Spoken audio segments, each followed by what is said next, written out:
राजू एकदम नटखट लड़का था। उसे शरारत करना बहुत पसंद था। वो गिलहरियों को पेड़ पर भगाता था, साइकिल वालों पर पानी के गुब्बारे फेंकता था, हमेशा कुछ न कुछ शरारत करके फंसता रहता था। लेकिन राजू को कोई फर्क नहीं पड़ता था। उसे तो बस एडवेंचर पसंद था। एक दिन गर्मी की दोपहर, राजू बोर हो रहा था। सूरज आग बरसा रहा था, चिड़ियां भी छांव में बैठी थीं। राजू की मम्मी ने उसे भगा दिया। जाओ कुछ काम करो, उन्होंने पंखा झेलते हुए कहा। राजू अटारी में चला गया। वहां अंधेरा था और धूल ही धूल थी। हर कोने में मकड़ियों के जाले लगे थे। अटारी पुराने खजानों से भरी हुई थी। हर कोने में कुछ न कुछ छिपा हुआ था जो समय के साथ धूल और मकड़ी के जालों में ढक गया था। वहां पुराने खिलौने, धूल भरी किताबें और कई सालों से अनदेखी चीजें पड़ी थीं। हर वस्तु के साथ एक कहानी जुड़ी हुई थी जो अब बस यादों में ही रह गई थी। और एक टूटा हुआ लकड़ी का घोड़ा था जो कभी किसी बच्चे का पसंदीदा खिलौना रहा होगा। अब वो बस एक पुरानी याद बनकर रह गया था। एक कोने में राजू ने लकड़ी का एक संदूक देखा। संदूक पर धूल की मोटी परत जमी हुई थी, जैसे उसे सालों से किसी ने छुआ ही न हो। वो मकड़ियों के जालों से ढका हुआ था और उस पर एक भारी जंग लगा ताला था। ताले की हालत देखकर लगता था कि उसे खोलना आसान नहीं होगा। राजू की उत्सुकता बढ़ गई। उसने ताले को खींचा और धक्का दिया। ताला जंग लगा होने के कारण आसानी से नहीं खुल रहा था, लेकिन राजू ने हार नहीं मानी। आखिरकार एक तेज आवाज के साथ वो खुल गया। संदूक के खुलते ही धूल का गुब्बार उठा और राजू ने अंदर झांका। अंदर फीके रेशम के कपड़ों के नीचे एक अजीब सी टोपी रखी हुई थी। टोपी को देखकर राजू की आंखें चमक उठी। वो गहरे नीले रंग की थी और उस पर चांदी के सितारे थे जो हल्के हल्के चमक रहे थे। राजू ने टोपी उठाई और उसे ध्यान से देखा।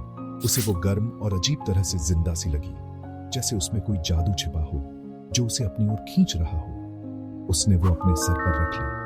टोपी पहनते ही उसे एक अजीब सी अनुभूति हुई, जैसे कुछ अद्भुत होने वाला हो। कुछ नहीं हुआ, बस एक पुरानी टोपी है। उसने बुदबुदाते हुए उसे ऊपर नीचे उछाला, लेकिन राजू को यकीन था कि इस टोपी में कुछ खास है जो उसे जल्द ही पता चलेगा। अचानक कमरा घूमने लगा। राजू को चक्कर आने लगे। उसने अपनी आंखें बंद कर ली। जब उसने आंखें खोली तो उसे अपनी आंखों पर यकीन नहीं हुआ। वो हवा में तैर रहा था।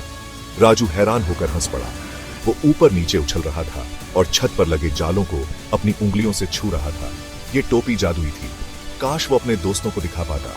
काश उसके पास एक ठंडा मीठा मैंगो मिल्क शेक होता और जैसे जादू से उसके हाथ में एक लंबा ठंडा मैंगो मिल्क शेक का गिलास आ गया। राजू ने एक घूंट भरा। ये बहुत स्वादिष्ट था। टोपी सचमुच काम करती थी। भाग 4। एक बर्गर जो था बहुत बड़ा। राजू, जिसके दिमाग में अब बहुत सारे ख्याल आ रहे थे, उसने एक और ख्वाहिश करने की सोची। उसने कहा, काश मेरे पास दुनिया का सबसे बड़ा रसीला बर्गर होता। एक पल बाद उसके सामने एक बहुत बड़ा बर्गर आ गया। वो इतना लंबा था कि वो छत से जा टकराया। उसके किनारों से सलाद और टमाटर बाहर गिर रहे थे। राजू उसे देखता ही रह गया। उसकी आंखें फटी की फटी रह गई। वो इतना बड़ा बर्गर कैसे खा सकता था? उसने एक बड़ा बर्गर मांगा था, लेकिन ये तो हद से ज्यादा था। भाग 5। बोलने वाले तोते की शरारतें। ये कहानी है राजू और उसके नए दोस्त एक बोलने वाले तोते की। और ख्वाहिशें करने के लिए उत्सुक राजू ने कुछ मस्ती करने की सोची। उसने सोचा कि एक बोलने वाला तोता उसके सभी मजेदार योजनाओं में उसका साथी बनेगा। उसने एक बोलने वाला तोता मांगा और सोचा कि वो दोनों मिलकर कितनी शरारतें करेंगे। राजू ने तोते को अपने कंधे पर बिठाया और दोनों ने मिलकर कई योजनाएं बनाई। अगले ही पल अटारी पंखों और चीखने की आवाज से भर गई। तोते ने पूरे घर में हंगामा मचा दिया और हर जगह पंख बिखेर दिए। वो तोता शरारत में उसका साथ देने की बजाय एक बहुत ही जिद्दी प्राणी निकला। उसने राजू की किसी भी योजना में साथ देने से मना कर दिया। उसने बोलने से मना कर दिया और जोर जोर से चिल्लाने लगा और राजू के बाल खींचने लगा। राजू ने उसे शांत करने की बहुत कोशिश की, लेकिन तोता और भी जिद्दी हो गया। राजू की शरारतों में शामिल होने के बजाय वो खुद ही उत्पात मचाने पर तुला हुआ था। उसने राजू के सभी खेलों को बिगाड़ दिया और हर जगह हंगामा मचाया। वो अटारी में इधर उधर उड़ रहा था, बक्सों से टकरा रहा था और जाले तोड़ रहा था। राजू को समझ नहीं आ रहा था कि इस शरारती तोते से कैसे निपटा जाए। भाग 6। एक कीमती सबक। थका हुआ और पंखों से ढका हुआ राजू ने तोते को गायब करने की ख्वाहिश की। वो उस पुराने संदूक पर बैठ गया। उसके हाथ में जादुई टोपी थी। उसे एहसास हुआ कि जादू मजेदार होने के साथ साथ अप्रत्याशित भी हो सकता है। उसने गड़बड़ कर दी थी और उसकी ख्वाहिशों से उसे वो खुशी नहीं मिली थी जिसकी उसे उम्मीद थी। उसने सोचा कि उसकी दादी हमेशा क्या कहती थी, सच्ची खुशी दया और मेहनत से मिलती है, न कि छोटे रास्तों से। वो सही कहती थी। टोपी बस एक जरिया थी। उसका इस्तेमाल कैसे करना है ये उस पर निर्भर करता था। भाग 7 अंदर का जादू। उस दिन से राजू ने टोपी का इस्तेमाल बहुत कम किया। उसने महसूस किया कि टोपी का जादू केवल एक साधन था, असली जादू तो उसके अंदर ही था। उसे एहसास हुआ कि असली जादू बड़ी बड़ी ख्वाहिशों में नहीं, बल्कि उसके आसपास की छोटी छोटी चीजों में छिपा हुआ था। जैसे कि एक तितली का फूलों पर मंडराना या एक चिड़िया का सुबह सुबह गाना।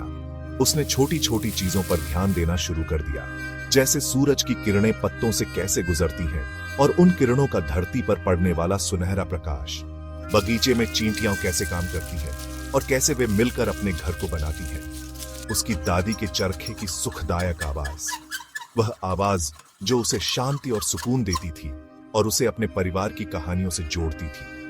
उसने सीखा कि हंसी और खुशी बड़े बड़े भ्रमों में नहीं, बल्कि अपनों के साथ बिताए गए साधारण पलों में मिलती है, जैसे कि परिवार के साथ बिताए गए हंसी मजाक के पल या दोस्तों के साथ खेलते समय की मस्ती।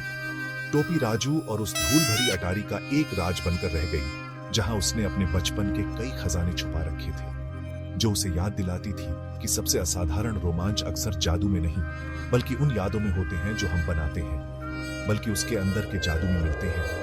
उसकी दया, उसकी करुणा और दूसरों की मदद करने की उसकी इच्छा, उसकी कल्पना और साधारण में असाधारण खोजने की उसकी क्षमता है। राजू ने सीखा कि असली जादू हमारे अंदर ही होता है और उसे खोजने के लिए हमें बस अपने दिल की सुननी होती है।